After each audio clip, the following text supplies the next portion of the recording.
Welcome to Highly Questionable. College football is in pretty total chaos. Bomani Jones with us here, Mina Kimes as well. Let's get started.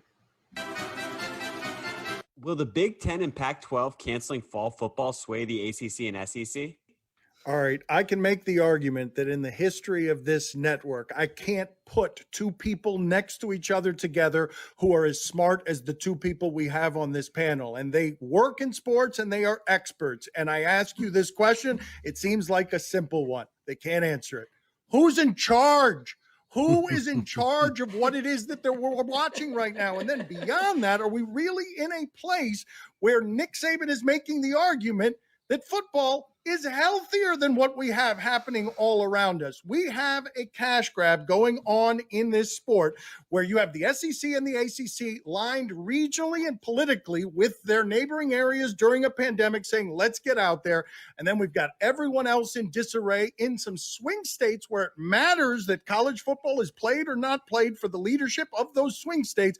We've got total chaos. And the part that I find most fascinating about all of this is 5 days ago when the Big Ten said this is going to be our new schedule. And now the difference that you have in 5 days, you can make the argument that that's because some athletes have come down with heart problems. And that's the humane reason that the Big Ten decided to change its mind. But I feel that what happened in the last 5 days is the Pac-12 and the Big Ten said, give us stuff in exchange for us testing our bodies. If you're going to put a price on literally the human heart, give us stuff in exchange for that. And now you have chaos because the SEC and the ACC not asking for stuff in return, but they need to use this leverage to get stuff in return if they're going to be sent out there. Yeah, but hold on, though. The ACC kind of sort of like the most visible player in the conference has stepped up to a front of a movement that everybody thought was we want to play at all costs and turned into, yeah, but let's talk about that a little bit, right? Like I'm blown away with the ACC because 20 years ago, they would not have been this football first conference in the way that they are being right now. The attitude and the way that they saw themselves, they would not have been aligning with the SEC. What they've taken pride in forever is how they are not the SEC. And there they are right there pushing this through as tough as anybody else is. I really don't know exactly what the answers are to this. I do know, though, if I was a president and I had to deal with the potential liability concerns on this, guys were probably not going to play football, at least not in the fall. They got to figure out how to pay all these bills, and I understand this, but the idea that one of them would have the blood on their hands for what happens to a player or what happens to a coach, while they're also trying to figure out what in the world they're going to do if there's an outbreak among the student body, I don't know where they're supposed to go on this. I would lean on the side of caution if I were them. Now, Dan, you mentioned Nick Saban and the idea that he feels like that football may be safer. Yeah, because football coaches are control freaks, and they believe that they can control the circumstances around their team, and they may be right. And I do believe that the football program around Alabama, it'll be as safe as any place is. It's probably going to be the same for Clemson. I cannot make that promise for you about all these schools because not all these schools can afford to take the precautions that are necessary to keep everybody safe. And those dudes at Alabama are really not much safer than the dudes are at Kentucky. Now, hey, everybody in the SEC may wind up having the money to pull this off, but I guarantee you in the Big 12, Texas got money that Iowa State does not have. If I'm playing for Texas, I'm not getting on the field against Iowa State. Dan, you asked who is in charge, and I think that is the question a lot of people are getting wrong right now because we're talking about what Nick Saban is saying or Jim Harbaugh or the Ryan Days, and I get why we're doing that because we are used to them being the most important people in any room. They are the highest paid people in every room, in every state. But in this particular case, they are not the people making the decisions. It's university presidents being advised by lawyers and doctors. I cannot stress that enough, right? It doesn't matter if Nick Saban thinks it's safer in Alabama. And Bo, I agree. He might be right in his particular case. It matters that lawyers and doctors think it's not safe. Now, is it possible to convince those lawyers and doctors that football can be played safely? I don't know. But I do know that starting that process means engaging with the part of the player's statement that people seem to not want to engage to. They're very focused on the want to play without the other thing they said, which is we also want to negotiate and we want a universal health standard. And if the schools never come around on that, I don't see how we get football at any point. Think about how crazy it is that you could realistically say, can they convince the doctors? Right? Like the idea is that these guys are going to try to convince the doctors. Now, look, the doctor advising the ACC from Duke says that he thinks that football can be played safely. That is what he thinks. The problem that he's got, and this is not his fault, this is just the nature of the institutional setup. The people that are telling us that it's possible to play are the people who will make the zillions of dollars if people actually play. It makes it hard to take their word at face value. That's where we are in this. There's so much money on the line, and we're in a world that is so bereft with corruption, generally speaking. Who are you supposed to believe when they say everything is okay? Who do you trust when they say everything is okay? Because I can't think of who I do.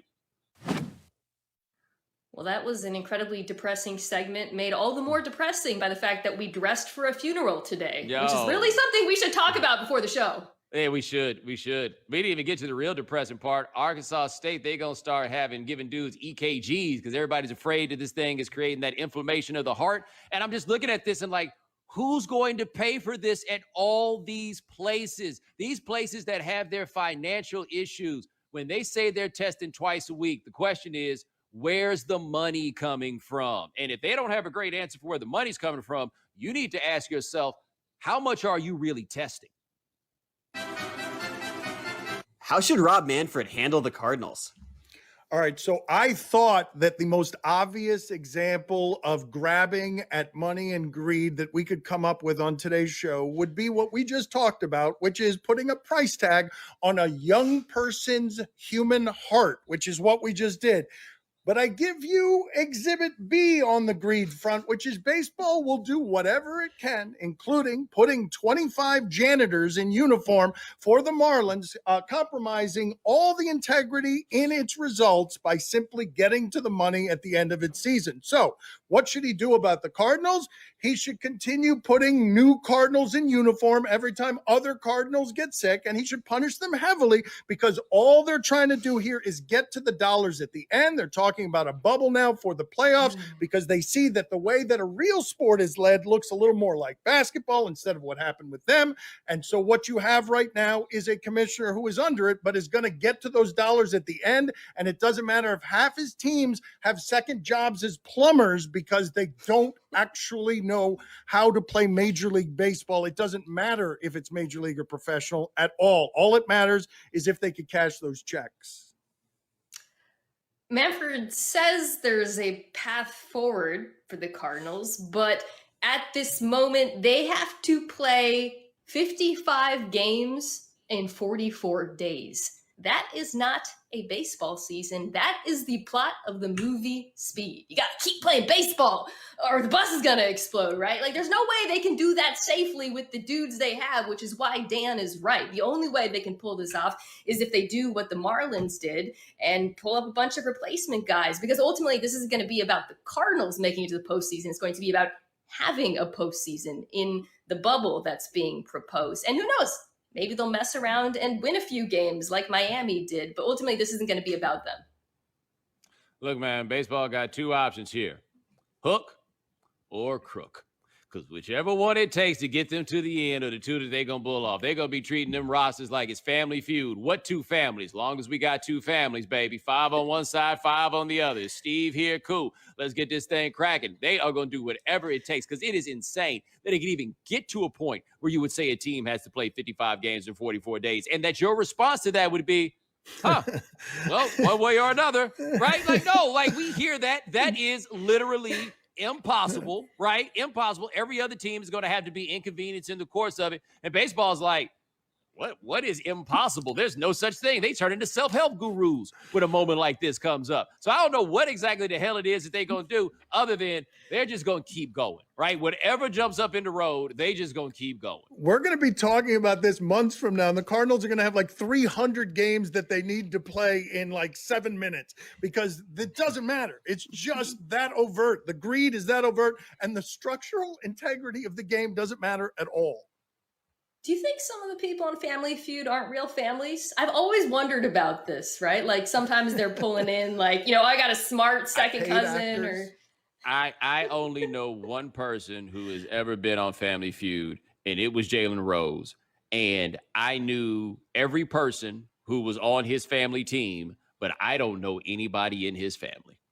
They were all ringers. Wow, that's scandalous. Bomani just broke it. He broke a story. It wasn't. I mean, Jacoby was up there. Like, it wasn't like he was trying to hide it. He had white That's people. what I'm saying. Yes, that is what I'm saying. Well, right? White person, but you know. Like if Poppy got the call up, you really think he would have Dan there and not Bomani in his place? Come on. Well, the real one is if the Levertards got called, you really think Dan is calling Poppy and not me? I don't think Dan's trying to lose on TV. Coming up next on my son Stevie's show. The New York Rangers. The Rangers owned the first overall pick in the draft only once back in 1965 when the league was in the original six era. The one thing that guy can't do right there. You don't even know. I imagine it's me, right? So imagine I've got all this research. Dominique says something. I'm like, oh, I got some stats. I got some information. I am ready to bury my friend. And I start with, well, you know, James. Lottery was rigged.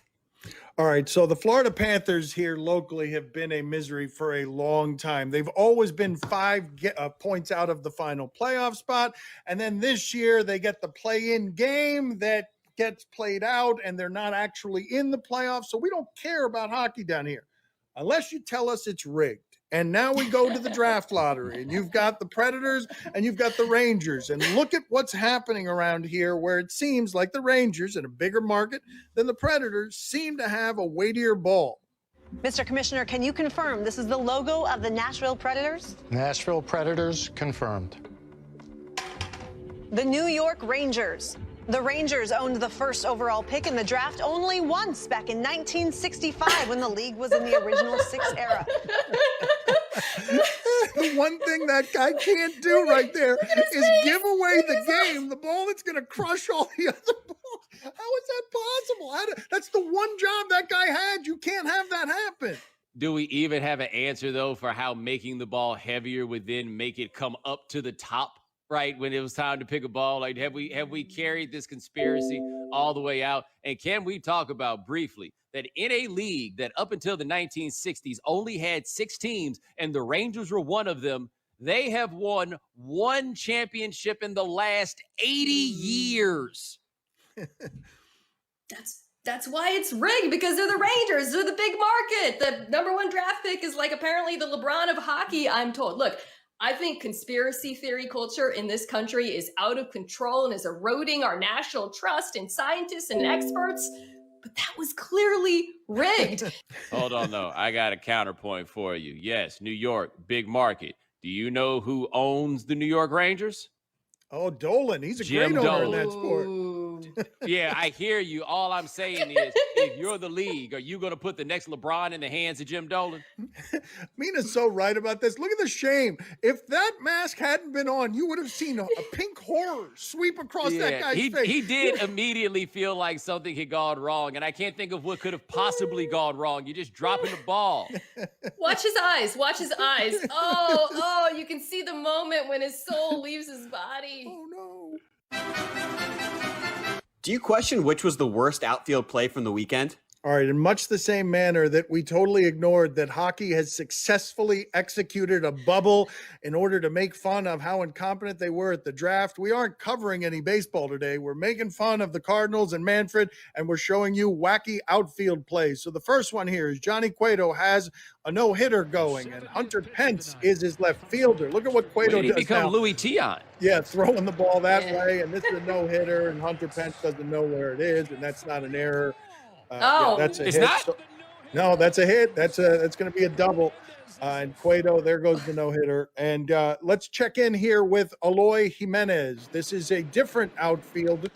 This is the White Sox, and it's the same outfield, actually. It's a left field, but ooh. That's And then stuck in the netting God. is no good. Yeah, that makes a yellow chair. That's a double, is a triple. Oh, it's an inside the park home run. That's not even a triple. Wow. Yikes. Well, when you say home run, you mean like in the Little League sense, or is it in the box score as a home run? Is that an error? No, that's an inside the park home run. I don't think that ends up being an error because it didn't touch his glove. Let's check in. Is this one worse here? We've got Joe Adele. Is this worse? I think this is the worst one, guys. This is the worst one. Look. Oh, yeah. That needed a sound effect, like boop. Could have been worse, but only if it had bounced off of Jose Canseco's head for a home run. Yo, and I understand why the first one was not an error because you lose it in the lights and all this stuff. I just feel like if that were at Candlestick Park, somehow that would magically become an error. Instead, you play in at Dodger Stadium and they're like, no hitter, over, done right now. Here's my question. Do you think all of this is more or less embarrassing without fans, right? Because on one hand, it's way more embarrassing to screw up like that if everybody's booing you and laughing at you and pointing fingers. But on the other hand, it might be kind of like somebody farting in an empty classroom where it's all the more dramatic and everyone kind of turns and looks at you when you make a big mistake. Wow, that was not the analogy I was expecting there. That was a bit of a surprise there. That was a plot twist. You know? There's always something to be said when somebody really enunciates a word like farting. Right, because she said farting, like she gave us the whole thing. It was like farting in an empty classroom. But Monty, keep in mind, farts don't begin with the G. Here's why. Because my first time on First Take, I prepped for hours. I had all the information. I was ready to crush Dominique Foxworth, given a question about the Rockets, and I said, James Farton.